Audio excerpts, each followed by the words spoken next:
Hello friends, welcome back to செட்டிநாட்டு சமையல். இன்றைக்கி வந்து குதிரைவாலி அரிசி வச்சு மில்லட்டில் வந்து நம்ம குழிப்பணியாரம் செய்ய போகிறோம். அதுதான் எப்படி பண்ணலான்னு பார்க்கலாம். இதுக்கு வந்து 1.5 கிளாஸ் வந்து மில்லட் எடுத்திருக்கேன், குதிரைவாலி அரிசி. அதோட ஒரு 2 கைப்பிடி வந்து இட்லி அரிசி.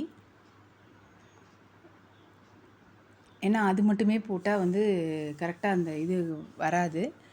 ஒரு மாவு வந்து ஒரு வலுவலுன்னு அந்த தன்மை இருக்கும். நம்ம கொஞ்சம் இட்லி அரிசியும் சேர்த்தா நல்லாயிருக்கும்.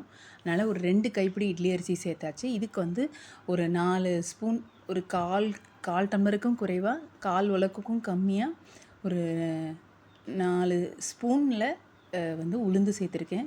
இது நான் 3ஐயும் கலந்து விட்டாச்சு. கலந்து விட்டுட்டு இதை நல்லா ஊற வச்சுட்டு ஒரு 2 மணி நேரம் நல்லா ஊறட்டும். ஊறினோடனே நான் இந்த மாதிரி கிரைண்டரில் அரைச்சிட்டு புளிக்க வச்சுட்டேன். 6 மணி நேரம் புளிக்க வச்சுட்டு எடுத்தால் நல்லா மாவு நல்லா கெட்டியாக இது புளிச்சு வந்துருச்சு. இந்த மாதிரி நல்லா புளிச்சு வரணும். இதை ஒரு தடவை நல்லா கலந்து விட்டுக்கலாம். கலந்து விட்டுட்டு ஒரு கடாயில் 2 ஸ்பூன் எண்ணெய் விட்டு இதுக்கு வந்து ஒரு தாளிப்பு கொடுத்துடலாம். 1/4 டீஸ்பூன் கடுகு, 1 டீஸ்பூன் உளுந்து. இதுக்கு சின்ன வெங்காயம் ஒரு 15 வெங்காயம் நான் ஈஸாக நறுக்கிட்டு வச்சுருக்கேன், அதை தான் சேர்க்குறேன். சின்ன வெங்காயம் சேர்க்கும் போது நல்லா கடிபடும் போது நல்லாயிருக்கும் டேஸ்ட்டு. தேவையான கொத்தமல்லி, கருவேப்பிலை எல்லாம் நைஸாக நறுக்கிட்டு இந்த வெங்காயம் நல்லா வதங்கினோன்னே இதை சேர்க்க போகிறேன். இந்த மில்லட் குழிப்பணியாரம் ரொம்ப சூப்பராக இருக்கும். இதுக்கு வந்து வரமிளகாய் துவையலும் அரைச்சிருக்கேன், அந்த ரெசிபியும் இதோட ஆட் பண்ணியிருக்கேன். எங்கேயும் ஸ்கிப் பண்ணாமல் ஃபுல்லாக பாருங்கள் வீடியோவை. ரொம்ப சூப்பராக இருக்கும் குழிப்பணியாரம். வதக்குனதை இந்த மாவோட சேர்த்தாச்சு. சேர்த்துட்டு ஒரு தடவை நல்லா கலந்து விட்டுறலாம். ஊற வைக்கிறது 2 மணி நேரம்.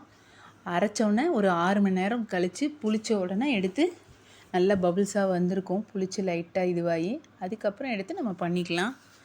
மாவு பண்ணால் ரொம்ப சூப்பராக வரும், நல்லா உப்பி வரும் குழிப்பணியாரம். அடுத்தது வரமிளகாய் துவையலுக்கு, இது செட்டிநாட்டில் ரொம்ப ஃபேமஸ்ஸு இந்த வரமிளகாய் துவையல். அதுக்கு வந்து 2 சைஸ் பெரிய வெங்காயம் எடுத்து நல்லா க்யூபாக கட் பண்ணி வச்சுருக்கேன். இதுக்கு ஒரு 4 தக்காளி, பூண்டு ஒரு 5-6 பல் எடுத்திருக்கேன். ஏன்னா பூண்டு போடும்போது இன்னும் கொஞ்சம் டேஸ்ட் இருக்கும். பூண்டு ஒரு சொல புளி கடைசியில் போட்டிருக்கேன் இறக்கும் போது.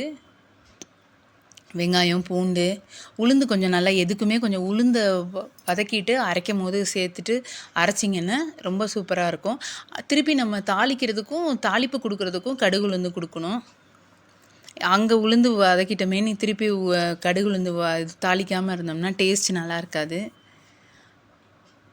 உளுந்து எப்போயுமே வந்து இதில் எல்லாத்துலேயும் நான் சேர்ப்பேன். கொஞ்சம் இடுப்புக்கு நல்லா பலம் கொடுக்கும் நம்மளுக்கு லேடிஸ்க்கு. இதுக்கு ஒரு 4 வரமிளகா, இதை 2ஆக பிச்சு போட்டிருக்கேன். தேவையான அளவு உப்பு,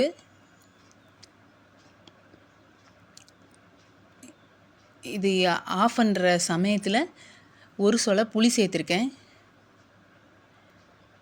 இந்த துவையல் வந்து அவ்வளோ சூப்பராக இருக்கும். குழிப்பணியாரத்துக்கு மட்டும் இல்லை, இட்லி, தோசை எல்லாத்துக்குமே வந்து ரொம்ப சூப்பராக இருக்கும் இந்த வரமிளகாய் துவையல். இந்த ஒரு வரமிளகாய் துவையல் இருந்ததுன்னா 2 தோசை சாப்பிட்றவங்க கூட ஒரு 4 தோசை சாப்பிடுவாங்க. அவ்வளோ டேஸ்ட்டாக இருக்கும். ஒரு கட்டி பெருங்காயம், சின்ன கட்டி பெருங்காயம். எல்லாத்தையும் மிக்சியில் அரைச்சிட்டு வந்துடலாம். வதக்கியாச்சு. ஆறினோன்னே மிக்சியில் அரைச்சிட்டு வர்றதுக்குள்ளே இங்கிட்டு இதுக்கு ஒரு தாளிப்பு கொடுத்துடலாம். பாருங்கள், இந்த மாதிரி வந்திருக்கு வரமிளகாய் துவையல். திருப்பி எண்ணெய் ஊற்றி 1/4 டீஸ்பூன் கடுகு, 1 டீஸ்பூன் உளுந்து வதக்கியாச்சு. 2 கருவேப்பிலையும் சேர்த்து வதக்கிக்கலாம். வரமிளகாய் துவையல் அவ்வளோ சூப்பராக இருக்கும் டேஸ்ட்டாக. தாளிப்பு கொடுத்து இதோட சேர்த்து கலந்து விட்டுறலாம். ஒரு சைடு குழிப்பணியாரத்துக்கு கல் வந்து சூடு பண்ணியிருக்கேன்.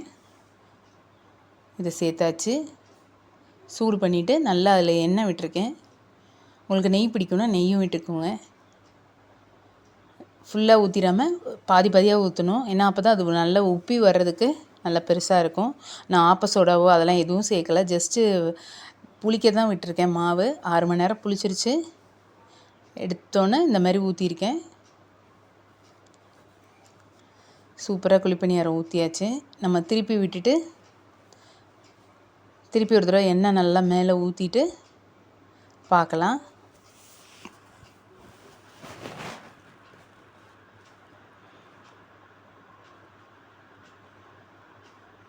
நான் அடுத்தடுத்த வீடியோவில் வந்து இனிப்பு குழிப்பணியாரம் எப்படி பண்ணுறதுன்னு போடுறேன் மில்லட்டில்.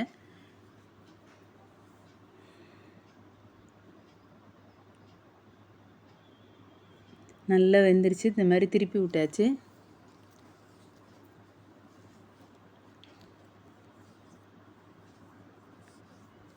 இந்த மாவு வந்து நம்ம புளிக்க விட்டு தோசையாகவும் ஊற்றலாம்.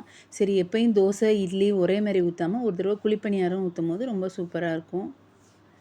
நல்லா வெந்துருச்சு. உள்ளே வச்சு நீங்கள் இது பண்ணி பாருங்கள். அது ஒன்று தான் வெந்திருக்கு, இன்னொன்று வந்து உள்ளே லேசாக மாவாக இருக்கிறதுனால நான் திருப்பி விட்டுருக்கேன்.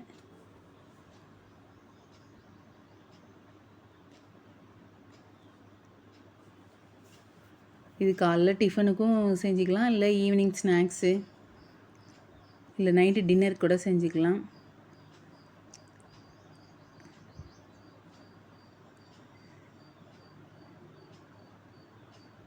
நார்மல் குழிப்பணியாரம் மாதிரியே தான் இருந்தது டேஸ்ட்டு. மில்லட்டுன்னு கண்டுபிடிக்கவே முடியல. நான் ஊற்றிட்டு வந்துட்டு பசங்கள்கிட்ட காமிச்சேன் எப்படி இருக்குன்னு. சூப்பராக இருக்குன்னாங்க. ஆனால் மில்லட்டுன்னு தெரியல. நம்ம நார்மல் குழிப்பணியாரம் மாதிரியே தான் இருந்தது.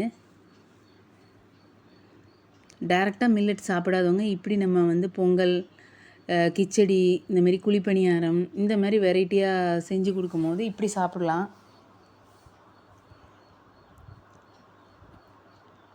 எங்கள் வீட்டில் எப்படி செஞ்சாலும் கரெக்டாக கண்டுபிடிச்சிருவாங்க. அதனால தான் நான் வந்து அது டேரெக்டாக சேர்க்காம இப்படி குழிப்பணியாரமாக செஞ்சுருக்கேன்.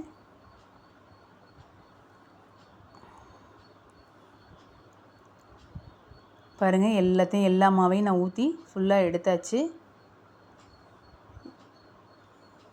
அந்த 2 உலக்கு அரிசிக்கு இவ்வளோ வந்து இது குழிப்பணியாரம். நல்லா சூடாக இருந்தது ஹாட் பாக்ஸில். அதுக்கு வந்து வரமிளகா துவையல் சைட் டிஷ்ஷு. காம்பினேஷன் சூப்பராக இருக்குல்ல. கண்டிப்பாக நீங்களும் ட்ரை பண்ணி பாருங்கள். உங்கள் வீட்டில் உள்ளவங்களுக்கும் செஞ்சு கொடுங்க. பிடிச்சிருந்தா செட்டிநாடு சமையலை லைக் பண்ணுங்கள், சப்ஸ்கிரைப் பண்ணுங்கள். தேங்க்யூ.